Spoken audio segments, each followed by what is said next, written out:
संत शिरोमणि आचार्य गुरुवर विद्यासागर जी महाराज की जय।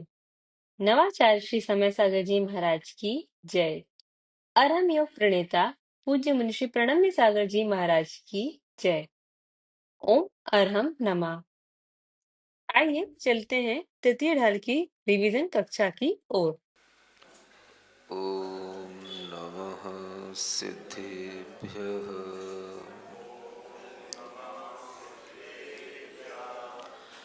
ॐ नमः सिद्धेभ्यः।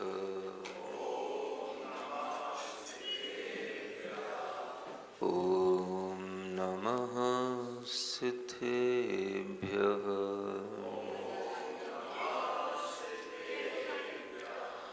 तीन लोक में चार हैं, मंगल शरण व श्रेष्ठ। अरहत सिद्ध व साधुगण, धर्म जैन जग ज्येष्ठ। तीर्थंकर जिन देव की, जिन वाणी को ध्याय। सार्वधर्म संक्षेप से, कहूँ चित्त हुलसाए। देवादिदेव पार्श्वनाथ भगवान की, वर्तमान शासन नायक श्री वर्धमान महावीर भगवान की, परम पूज्य आचार्य गुरुवर श्री विद्यासागर जी महाराज की। होय प्रवृत्ति भी सप्तम में, शुभोपयोगी होते। मध्यम अंतर आत्म भी वे, ध्यान विना विधि खोते। निज आत्म में लीन मुनीश्वर, शुद्धोपयोग लहावे। उत्कट अंतर आत्म होके, स्वानुभूति रस पावें। यह 13वें छंद में मुनि महाराज की ही चर्या का वर्णन किया गया है। कल आपको 12वें छंद के माध्यम से 6वें 7वें गुणस्थान में मुनि महाराज के प्रमाद और अप्रमाद ये दोनों प्रकार की स्थितियां बनती हैं, इसके बारे में बताया था। प्रमत्त और अप्रमत्त इसी गुणस्थान का नाम इसीलिए आ जाता है क्योंकि जो प्रमाद से सहित हो उसे प्रमत्त कहते हैं और जो प्रमाद से रहित हो उसे अप्रमत्त कहते हैं। यह प्रमत्त और अप्रमत्त दशा गुणस्थान के अनुरूप हर अंतर मुहूर्त में परिवर्तित होती है और यह न चाहते हुए भी यह होना अवश्यम भावी होती है। अवश्यम भावी समझते हैं? अवश्य होने वाली घटना जिसे हम अपने पुरुषार्थ से रोक नहीं सकते, वह अवश्यम भावी घटना कहलाती है। अवश्य ही होने योग्य जो चीज होती है। 6वें 7वें गुणस्थान में आना और जाना यानी संजुलन कसाई की तीव्रता होना तो 6वां गुणस्थान हो जाना, संजुलन कसाई की मंदता होना तो 7वां गुणस्थान हो जाना। यह कसाई की तीव्रता और मंदता निरंतर चलती रहती है। जो मुनि महाराज हैं उनके अंदर संजुलन कसाय का यह तीव्र और मंद उदय निरंतर उनके उपयोग को प्रभावित करता रहता है, उनके ज्ञान को प्रभावित करता रहता है। इसी कारण से उनका निरंतर वह 6वां 7वां गुणस्थान बना रहता है और वह 6वां 7वां गुणस्थान इसी क्रम से बनाए रखने के लिए वह अनेक तरह की जो 28 मूल गुणों संबंधी प्रवृत्तियां हैं वो भी करते हैं। ध्यान आदि के माध्यम से अपनी परमार्थ भावना में लीन भी होते हैं, लेकिन फिर भी वह 6वां 7वां गुणस्थान निरंतर चलता रहता है।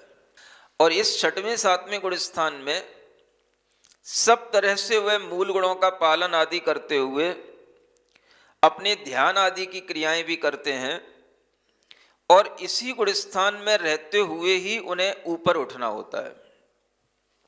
एक तरह से ऐसे समझें कि जैसे किसी को कोई जंप लगानी है, तो जंप लगाने से पहले ऐसा नहीं होता कि वो आकर के खड़ा हो गया और खड़ा होकर के ऐसे जंप कर दिया।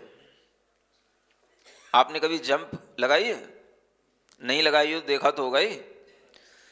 जब हमें हाई जंप लगानी होती है तो हमें पीछे से थोड़ा सा चलते हुए आना पड़ता है, दौड़ते हुए आना पड़ता है, ताकत लेके आना पड़ता है, और वही जो ताकत है फिर वो उसकी जंप लगाने में काम आती है ना।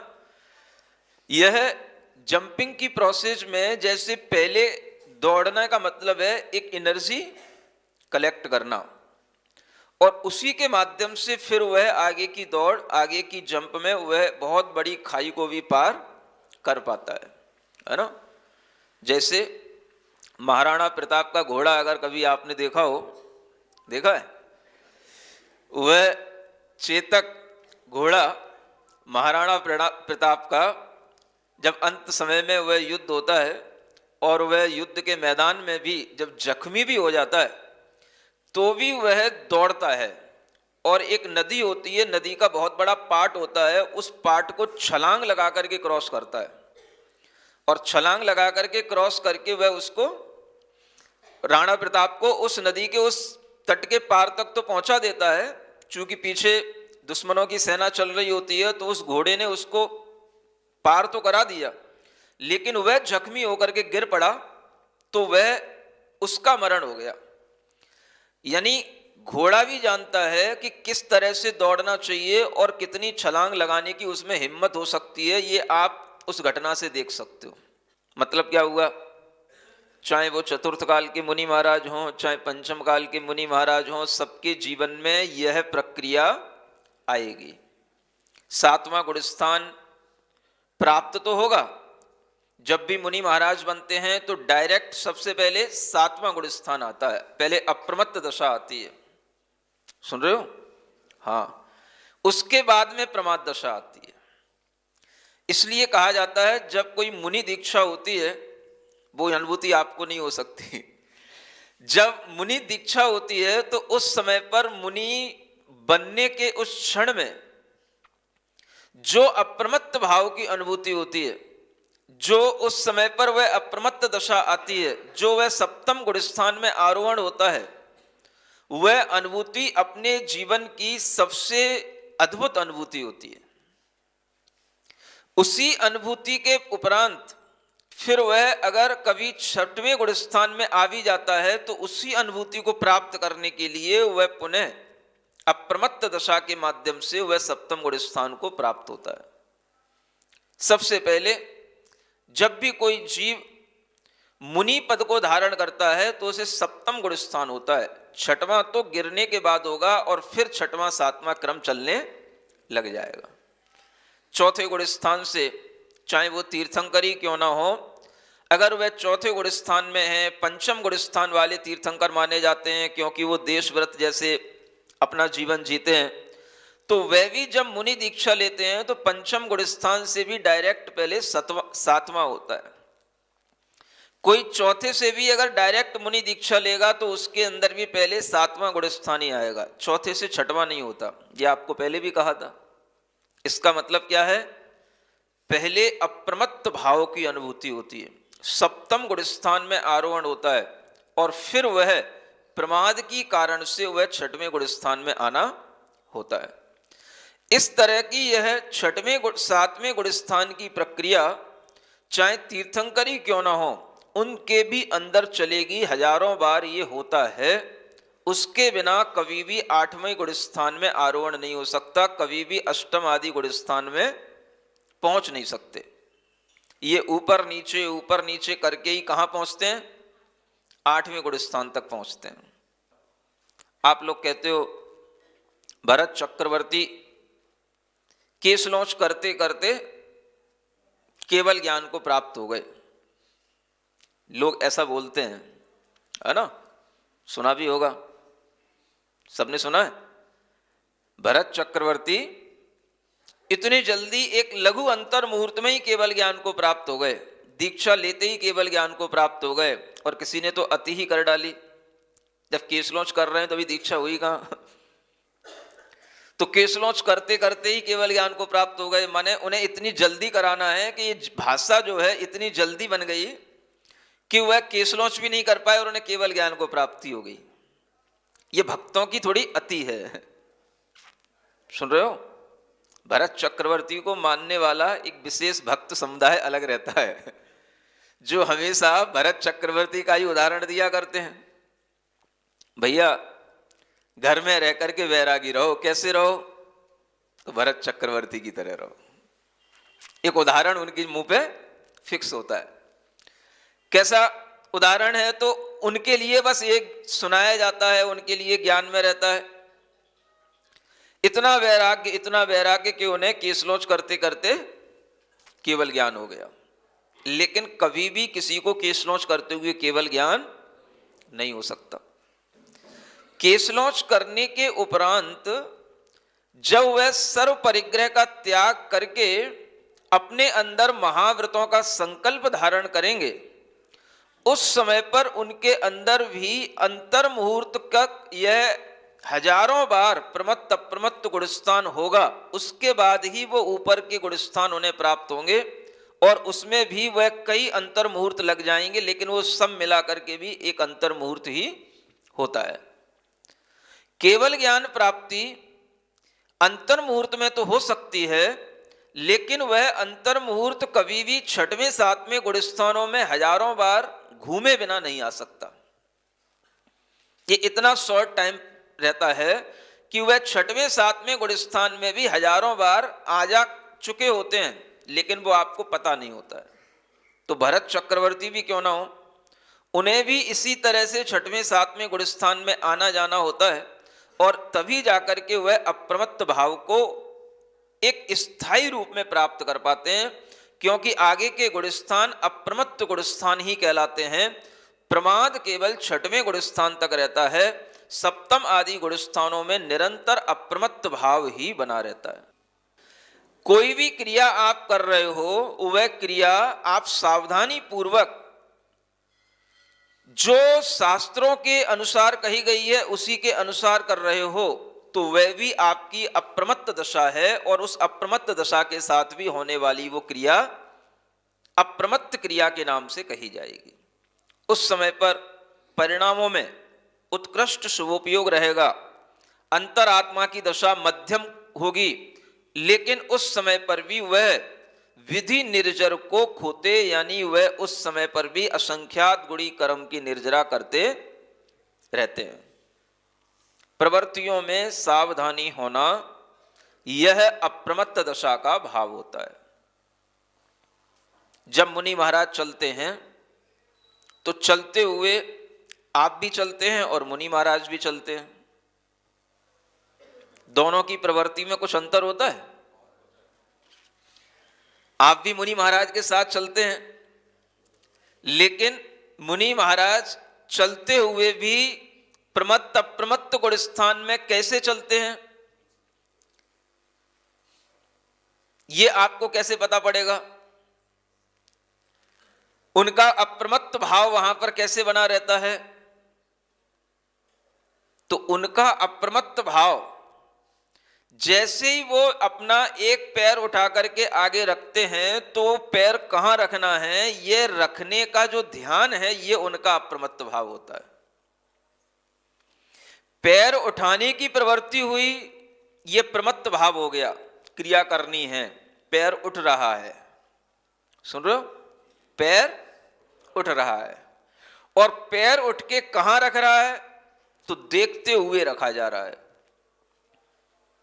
किसी जीव के ऊपर वो पैर न रख जाए, देखते हुए वह सावधानी पूर्वक चलना, ये उनका अप्रमाद दशा है, अप्रमत्त भाव है। इसी का नाम सप्तम गुण स्थान है, समझने के लिए।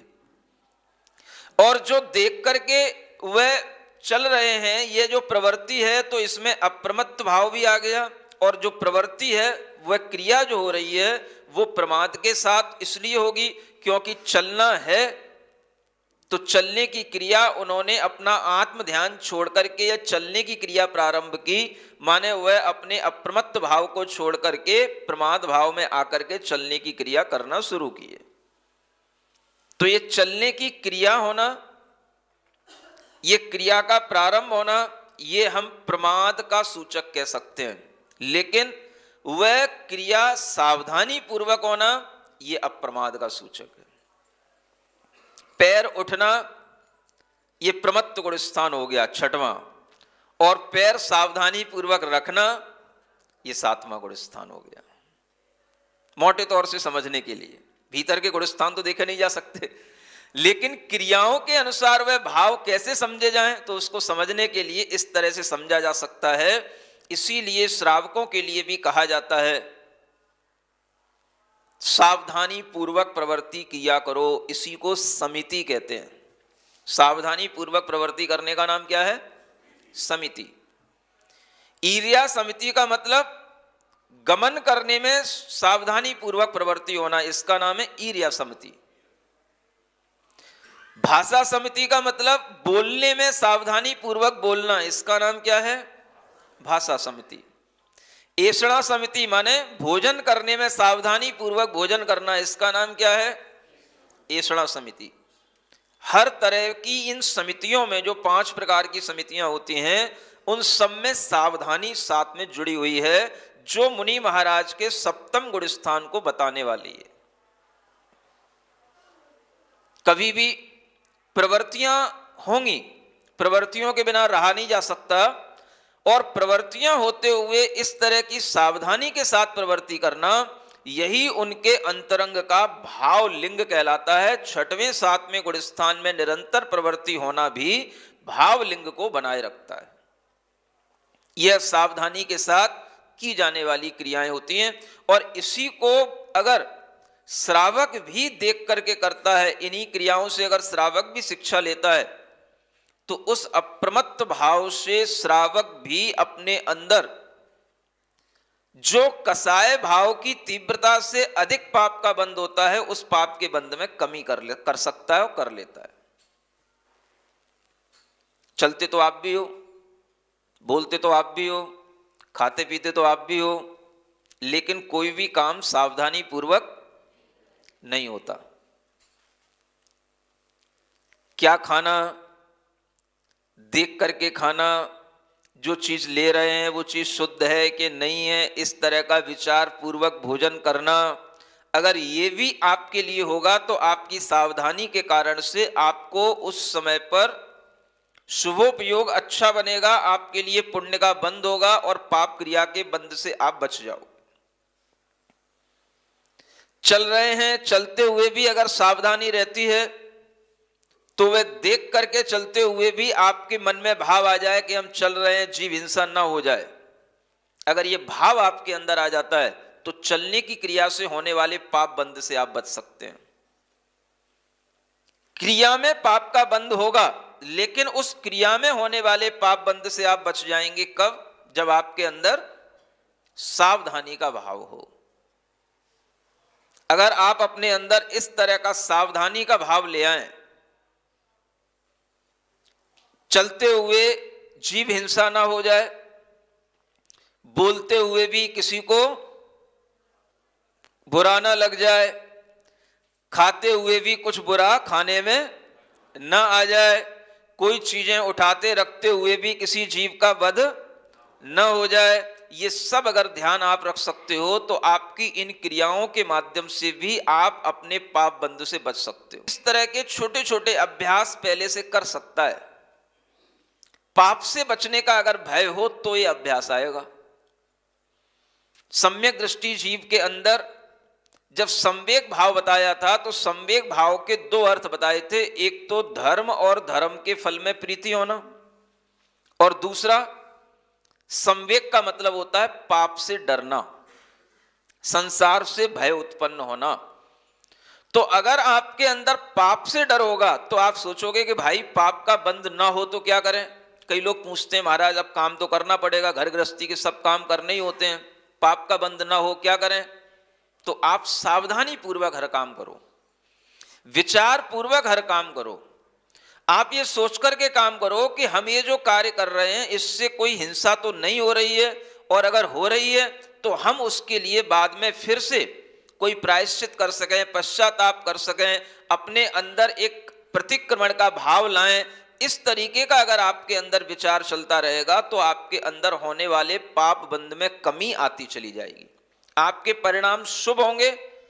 तो शुभ कर्मों के बंध से शुभ ही कर्मों का उदय होगा, जो आपके जीवन में शुभ ही घटित होगा।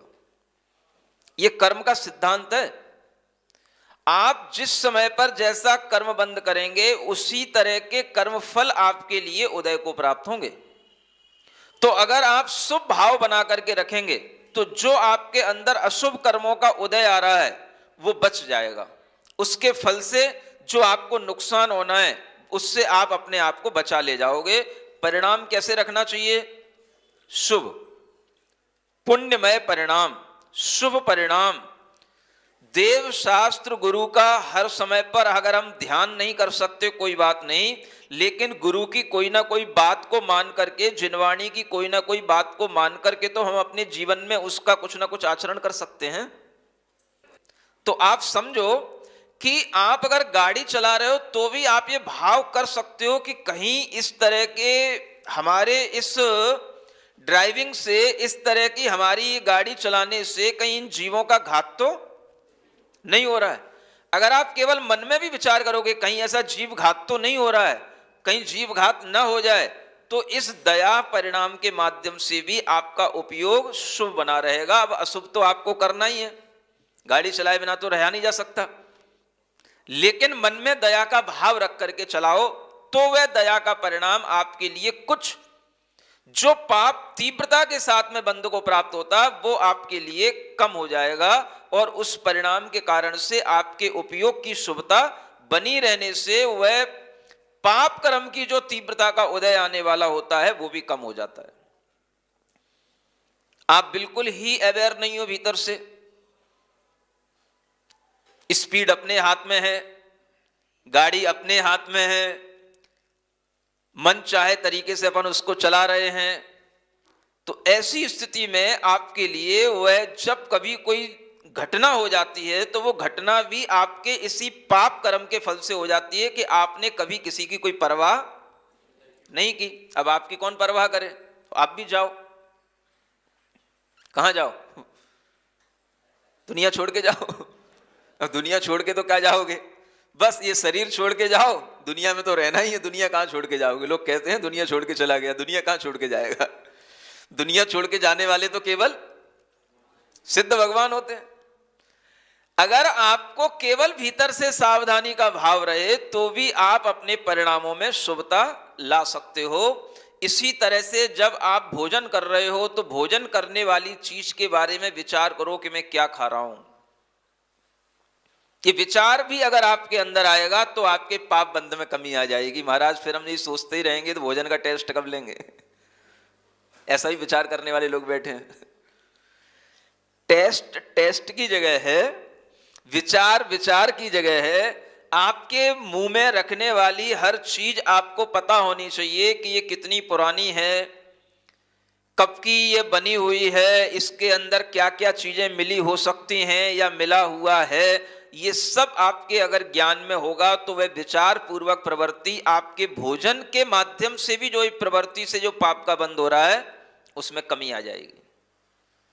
केवल क्या करना है? आपको सावधानी रखना है, विचार करना है। सावधानी पूर्वक आपको सोचना है कि हम जो खा रहे हैं ये क्या हो सकता है। मान लो कोई भी आपने पिज्जा, बर्गर, मैगी और वो जो वो लिसलिसी क्या होती है, हाँ है? नूडल्स नहीं, वो मोमोज, समझ आ रहा है? हाँ, अब आप अगर इनको देखो कि भाई ये जो चीजें बनी हैं, बन रही हैं, इनमें सब में मैदा का यूज हो रहा है ना? और मैदा जो होती है, अगर वो मैदा मौसम के अनुसार 3 दिन 5 दिन 7 दिन अलग अलग ऋतुओं के अनुसार उसकी मर्यादा होती है। अगर वो मैदा साफ नहीं हुई और उसमें अगर इल्लियां पड़ी हुई थीं, उसी मैदा में अगर वह जीव पड़े हुए थे, तो वो सारे के सारे जीव उसमें मिक्स हो गए। जब वो बनी कोई चीज तो क्या हो गया, वो सब जीवों के कलेवर उसी में मिक्स हो गए। अब वो जीव आपके लिए दिखाई नहीं देंगे, लेकिन उस मैदा में सफेद रंग के ही वो जीव उत्पन्न होते हैं, और वो जीव उसमें बड़े बड़े त्रस्त जीव उसी में मिक्स हो गए। और वो मिक्स होने के बाद में वह आपके सामने वो मोमोज, वो मैगी, वह सब जो है अच्छे ढंग से उसको बना करके और अच्छे टेस्टी फ्लेवर मसालों के साथ में वो जो है आपको बना करके दे दी गई। आपने बड़े अच्छे से खा ली, लेकिन आपने कोई विचार नहीं किया कि इसमें वो मैदा कब की बनी हुई हो सकती है, उस मैदा के माध्यम से कितने जीवों की हिंसा और हो सकता है कि जो नूडल्स हम ले रहे हैं या जो हम मैगी का वो आइटम ले रहे हैं, तो उसमें वो कितने उसमें इल्लियां उसमें पिसी हुई उसके अंदर पड़ी हों, वो आपको दिखाई नहीं देंगी। आपको क्या दिख रहा है, जो ऊपर से उसमें मसाला टेस्ट डाला जा रहा है, जो फ्लेवर आ रहा है, बस वो आपकी नाक में जा रहा है, और जो टेस्ट, जो मसालों वाला टेस्ट है, वो आपकी जीभ में जा रहा है। अंदर क्या है, कुछ नहीं। ये अगर आपके अंदर सावधानी नहीं, तो आपको तो भयंकर पाप का बंध होने वाला है। भयंकर समझते हो? हाँ, फिर वो पाप का बंध क्या करता है, वह मैगी, वह नूडल्स जब पेट में जाकर के पचते नहीं हैं, आंतों में जब वो मैदाएं चिपकने लग जाती हैं, तो तरह तरह की फिर वो कब्जियत होना, पेट साफ नहीं होना, सिर में दर्द होना, आंखों में कमी आना, हर तरह की फिर वो बीमारियां धीरे धीरे शुरू होती हैं। और इसी का नाम है पाप का उदय होना, क्योंकि अब आपको दुख होने लगा। पाप के उदय से क्या होगा, रोग होंगे। रोग किसके उदय से होते हैं, पाप कर्म के उदय से। पाप कर्म कहां से आया, हमने खुद बुलाया कि अपने आप आया? ये जो स्लोगन है, सावधानी हटी दुर्घटना घटी, केवल ड्राइविंग के समय पे ही काम नहीं आती ये चीजें हर समय पर लगानी चाहिए। खा पी रहे हैं तो, कोई भी वस्तुएं कहीं रख रहे हैं तो, कुछ भी चीजें कहीं उठा करके घसीट रहे हैं तो, फेंक रहे हैं तो, किसके ऊपर क्या गिर रहा है, किसके ऊपर क्या पटक रहे हैं, कोई को कोई चिंता नहीं होती। तो इस तरह की असावधानियों से पाप का बंध होता ही रहता है। आप तीसरी मंजिल पे रह रहे हैं, ऊपर से उठा करके आपने कचड़े का डिब्बा नीचे फेंक दिया। भले ही दुनिया में कोई चिल्लाता रहे, गाड़ी वाला आया, गाड़ी वाला आया, भले ही गाड़ी वाला जब आएगा तब आएगा, तब तक तो तुमने अपने घर के सामने ये गाड़ी बराबर कूड़ा इकट्ठा कर ही दिया। आपके लिए एक तो ये स्वच्छता नुकसान, अस्वच्छता नुकसान करने वाली चीज हो गई, स्वच्छता पर आपने ध्यान नहीं दिया, ये तो एक चलो सेकेंडरी मैटर हो गया। लेकिन अगर अपन भीतर धार्मिक दृष्टि से बात करें, तो आपने पाप का बंध किया कि नहीं? 3 मंजिल ऊपर से आपने कोई चीज नीचे फेंकी, माने नीचे अगर चींटी चल रही हो, केंचुए चल रहे हो, बड़े बड़े चींटे चल रहे हो, मेंढक भी छोटे छोटे हो, तो वो आपको कहीं दिखाई दे सकते हैं? सबके ऊपर आपने कूड़ा डाल दिया, वो सब उसी में तड़प तड़प के मर जाएंगे।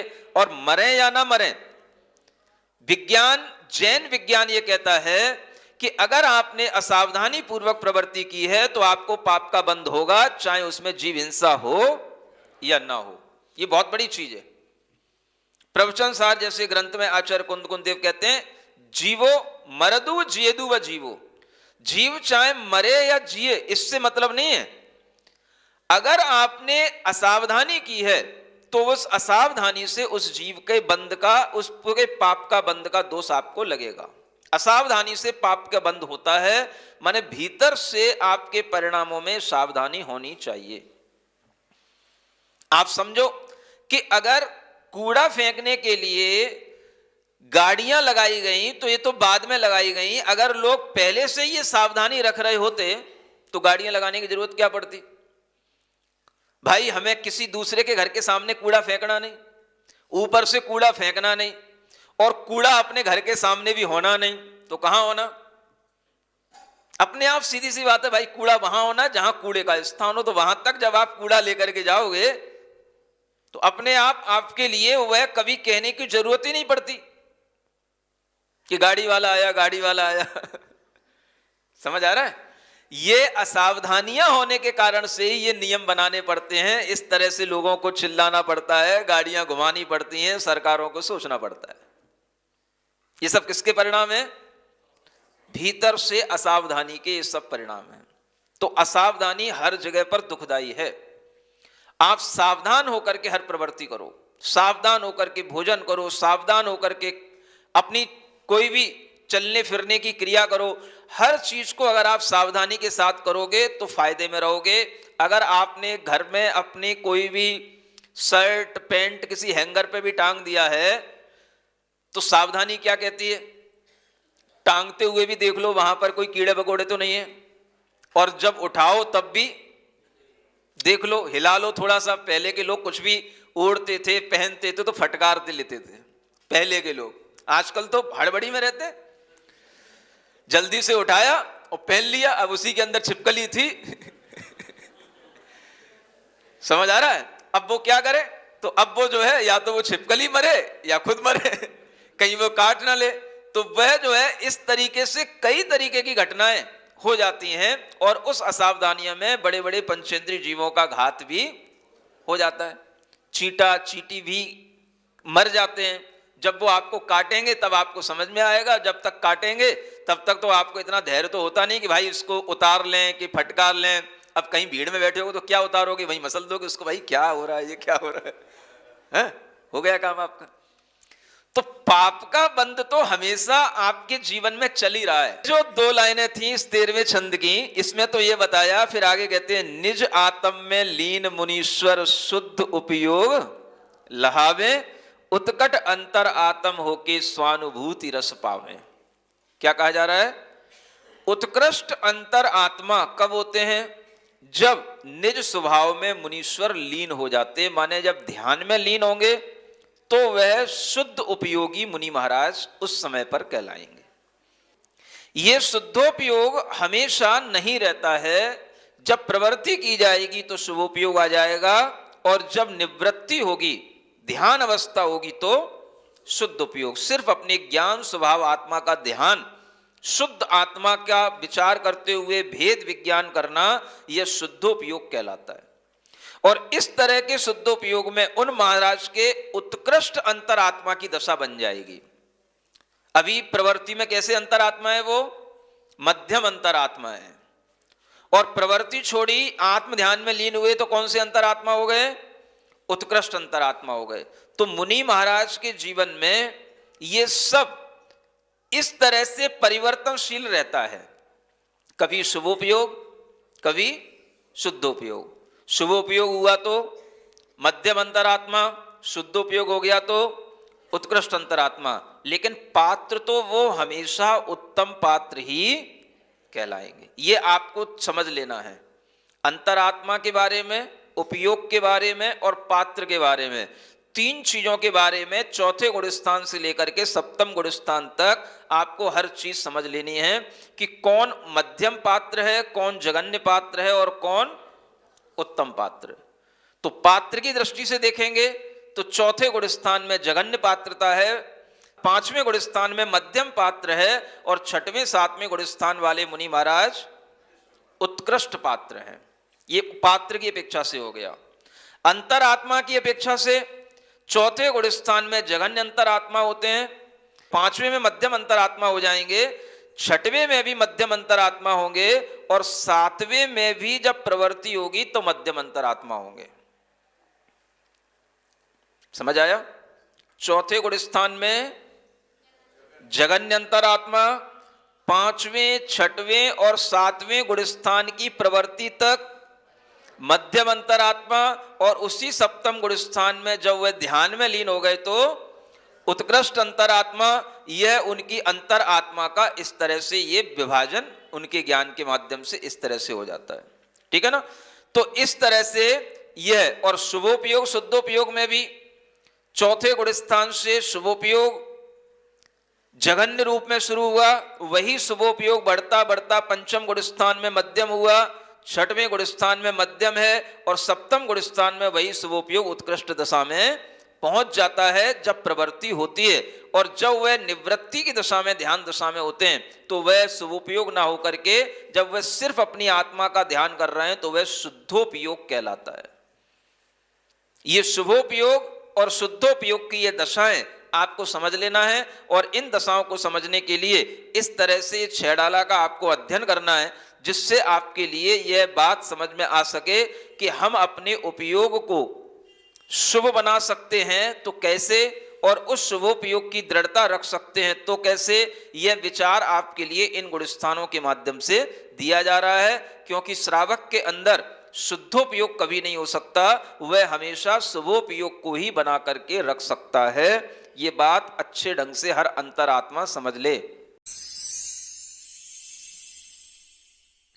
सिरिजिणवाणी जग कल्याणी जग जन मदतम मोहरी जणमण हारी गढ़हर हारी जम जरा भव रोग हरी तिथ्य राणम दिव्य झुणिम जो पड़ई सुणई मय्ये धारई राणम सौख मणंतम धर्य सासद मोक्ष पदम पावई सासद मोक्ष पदम पावई।